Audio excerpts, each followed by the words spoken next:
going on, guys? Welcome back to the channel. You know who it is by now, Jimothy. So ladies and gents, we are back on the march to 500 subscribers. So as always, if you do enjoy this content, you know what to do, ladies and gents. Hit that like button, share, subscribe, all of that good stuff. So I wanted to have a little bit of a look at the OCG Banlist. Now this came out today, I believe, and the reason why I want to look at it is because it might give us a little bit of an indication as to where we're going in the TCG. Now if you did not know, or if you've been sleeping under a rock, we are in a quote-unquote, minus the quotes, tier 0 format, where Tearlaments is basically just running the show. Now I know Konami has come out with a little bit of reasoning as to the TCG Banlist most recently. However, the OCG Banlist sometimes can lead the way. Now it's not always going to be aligned with the TCG because the TCG needs to sell products. So with regards to some of the cards that might be on the ban list or not be on the ban list, it kind of reflects that in their sales. So getting into it, ladies and gents, we can see straight off the rip that Tearlaments Kit Kalos is actually banned, which is crazy to think about. Now this severely nerfs Tearlaments. This is probably one of their key cards that you can go into both on your opponent's turn as well as your own turn, to be honest, and it gets your engine rolling by effectively putting at least minimum 5 cards into the graveyard using its effect, as well as a search, to be honest, which is probably one of the more things that gets overlooked just because of the consistency of the deck. The actual search is actually a bit of a problem. So outright banning Kit Kalos just severely nerfs one of their main plays, basically. Now obviously, or granted, you still can go to Rue Kalos as well as Tearlaments Kaleido Heart, but it's nowhere near as strong as setting up your graveyard with potential interruption and potential future plays. So Kit Kalos is huge. The other thing that I thought was huge was this right here, Barrier Statue of the Stormwinds. Now in the TCG, Flunderies is a deck, but it's not a deck it's a very consistent deck. It's a deck that can compete with the top decks of the format, and it's consistently been around for a, I don't know, best part of 10 months or so. And Barrier Statue is somewhat unfair of a card to be able to be played in that deck, but it does actually severely hit the deck without having the Barrier Statue. Yes, you can still set up a powerful play. M-Pen is just still a superb card to be able to go into, but the Barrier Statue does definitely make your end boards a lot weaker, and hitting the Barrier Statue of the Stormwinds is just a bit of a check to Flunderies, not just overtaking the meta, basically. So it's understandable why they hit it. It is a little bit of a scary floodgate, but all in all, I don't think it's that bad. That's just what Flunderies does, in my opinion, but yeah, it is what it is. Now the big things that I wanted to highlight here, we've got a few cards that have been errated and hit. So Ancient Fairy Dragon's been errated, so it's obviously gone limited. Kashtira Fenrir, now this is huge. Now obviously in the OCG, I think Kashtira Fenrir was just running rampant. It was just thrown into literally every single deck. Now in the TCG, it has seen some play, but nowhere near as much as the OCG. But as you can see, they've absolutely slaughtered it on this ban list, put it straight down to 1 from unlimited. So they're basically saying, look, you're not going to play Kashtira with any kind of consistency, and if you are, you're not going to be drawing your powerful monsters, because along with Fenrir, we've also got Unicorn, which is crazy to think. Now obviously Konami designs these cards, so it's interesting that they've less than a year old and they've already put 2 of their basically engine pieces onto the Forbidden Limited list. So I just think that's crazy, but I suppose it is what it is. Konami can do what they want.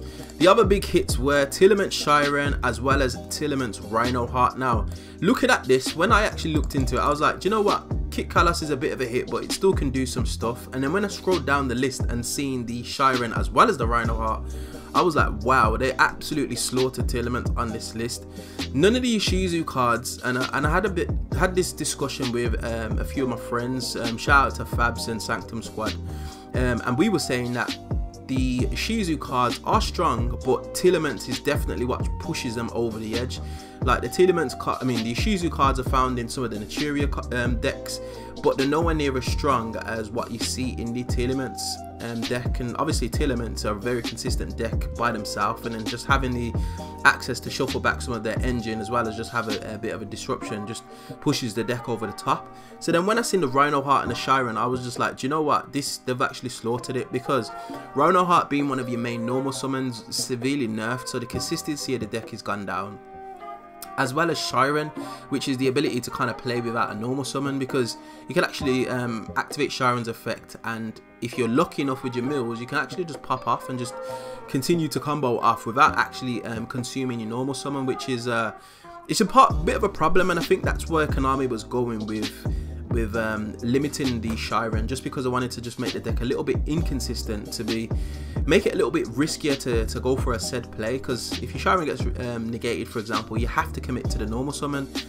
whereas if you've got, I don't know, if you've got a couple of ball cards in your hands, like a Havnis for example, you can just obviously continue to play, but it's just less consistent basically. So it was really interesting to see Konami hit those two cards. The other cards on there which are most notable was the Bestial Magnum, which I think was absolutely crazy. We all know how strong Bestials are, but being able to search a following interruption after already interrupting your opponent is crazy. It puts a body on board, 2500 beta, you get a search in the end phase for any single dragon that you want, not just limited to bestial cards, just literally any dragon. So if you've got any kind of deck that has any kind of synergy, you could search literally whatever you wanted. And we all know how much Konami likes printing dragon cards, so to me, I could see this coming, but it's just surprising that they've hit it so early. In the TCG, Bestials are running rampant. It makes deck building a lot more simpler, because you know we're in a tier 0 format, and throwing in Bestials to counteract the Tearlaments cards is kind of like a given. So it's interesting to see that they hit that so early. And then the last thing that I wanted to kind of talk about, which kind of like brought to my attention, was Branded Fusion. Now I've been playing Branded for the last, I don't know, few months, so to speak, basically when it stopped being meta, and seeing Branded Fusion from semi-limited to limited made me think, what's going on? Could we follow this trend in the TCG? Because I don't know if Branded is that much of a problem, to be honest. It's still very, very powerful deck, very, very consistent, but having a limited Branded Fusion, I don't know how much that affects the deck. It does certainly affect follow-up, and if your Branded Fusion gets banished for whatever reason, you're just unable to play basically. So I don't know. It'd be interesting to see whether that comes to the TCG, or if they decide to kind of like just ignore what the OCG have done with regards to Branded Fusion and just leave it where it is. Because at the moment, Branded is not much of a problem, but if you do see any kind of nerf to Tearlaments, you probably will see a resurgence in Branded, just because it's that consistent of a deck. So yeah, all in all, very interesting. The rest of the stuff, there wasn't really much that I thought was any interest to me, apart from Galatea. Now we know that they've got Harpara in the OCG, so having Galatea from limited to semi-limited is interesting. We'll see where the deck goes, because I was always under the premise that Harpara should be unbanned in a TCG, and then I watched a few combos of a few decks and I realized that card is actually pretty broken. Just being able to just continue your plays and just get a monster out of your deck after you've committed to several pieces on the board, it does make it a little bit crazy. So I don't know, we're gonna have to see how this one plays out. But for the rest, it is what it is. Obviously the Water Enchantress and the Brave Engine has somewhat been unnerfed, but they hit Griffin Rider really, really early in the OCG, so it's not really much of an issue, so that engine can come back.